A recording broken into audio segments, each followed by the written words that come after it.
Conta pra gente dos bastidores que você apurou sobre o ministro Barroso.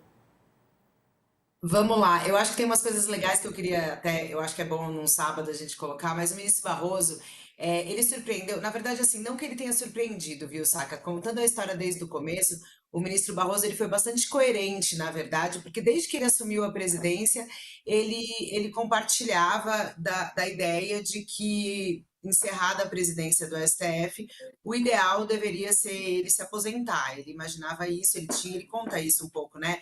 De que ele também teve ali um processo da esposa dele que ficou doente, acabou falecendo, e ele vislumbrava uma questão de o que eu vou fazer da minha vida depois, quero aproveitar a vida. E mais diante de todo o cenário político, sanções, o Supremo muito alvo, né, de críticas e crises, cogitava-se que ele devia esperar. Alguns colegas da corte, inclusive, aconselhavam nesse sentido, não, fica, a institucionalidade da corte é importante.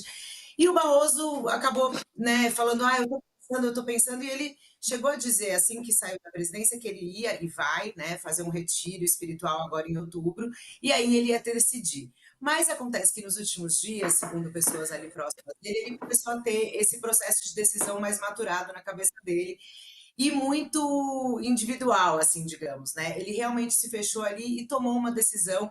E aí ele comunicou, como mostrou a Dani Lima, apenas previamente ao atual presidente Edson Fachin, com quem ele conversou e disse: olha, inclusive quero usar a sessão de quinta-feira para fazer meu discurso de despedida. Então ele ali só realmente consultou o Fachin.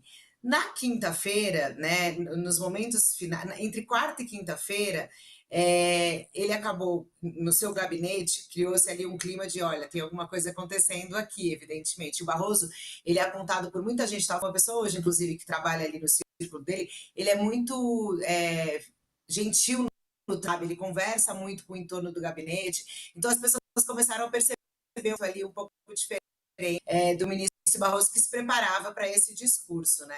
Inclusive, enfim, tinha ali alguns ministros, quando falava-se desse assunto, tentavam aconselhar ele, não, fique, enfim. Ele foi para o plenário bastante emocionado, Sakamoto, mas também, segundo me disseram, bastante decidido. E aí, nesse caminho final ali, nessas horas finais ali, é que ele conversa rapidamente com o Barroso e diz que está decidido e que ia fazer esse anúncio. Então, o Barroso não, desculpa, com o Alexandre de Moraes, com o ministro Alexandre de Moraes, fica ali sabendo, mas sem muitos detalhes no finalzinho.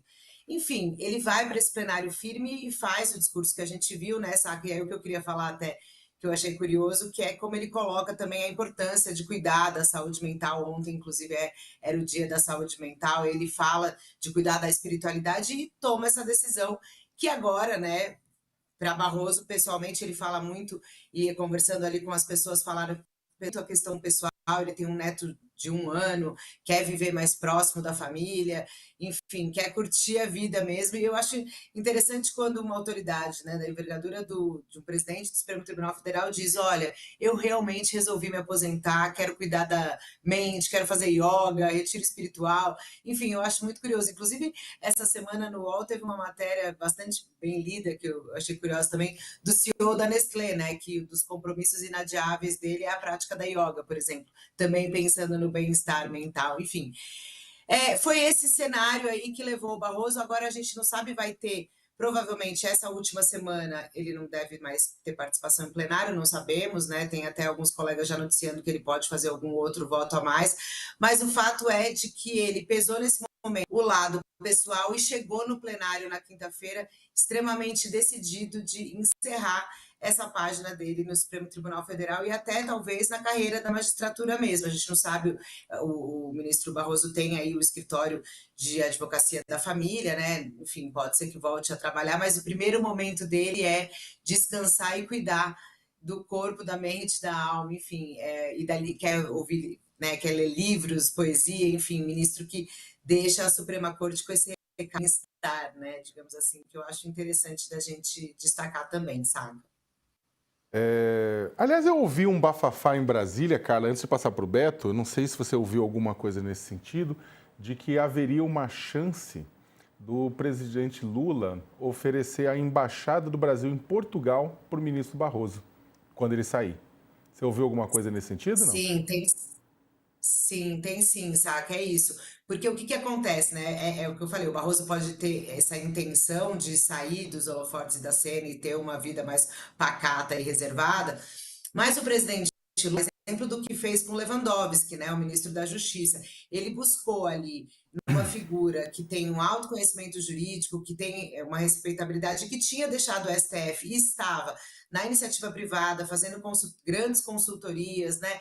O Lula convenceu ele de que ele ainda tinha mais contribuições para o poder público, né? E aí, enfim, trouxe Lewandowski na sua cota pessoal, convenceu Lewandowski pessoalmente para que ele aceitasse o Ministério da Justiça. E Barroso e Lula desenvolveram uma relação muito cordial, próxima, e o presidente Lula tem um respeito muito grande pelo ministro Barroso. Então, sim, havendo-se essa possibilidade de embaixadas, a Embaixada de Portugal é uma delas, mas aí tem que ver, e não sei se essa conversa já foi para um estágio mais avançado do que um cenário possível, eu diria assim, saca? Não sei em que pé que tá, se o Lula já fez algum tipo de sondagem mais direta, mas é sim uma possibilidade que se aventa por aqui em Brasília, sim, sabe?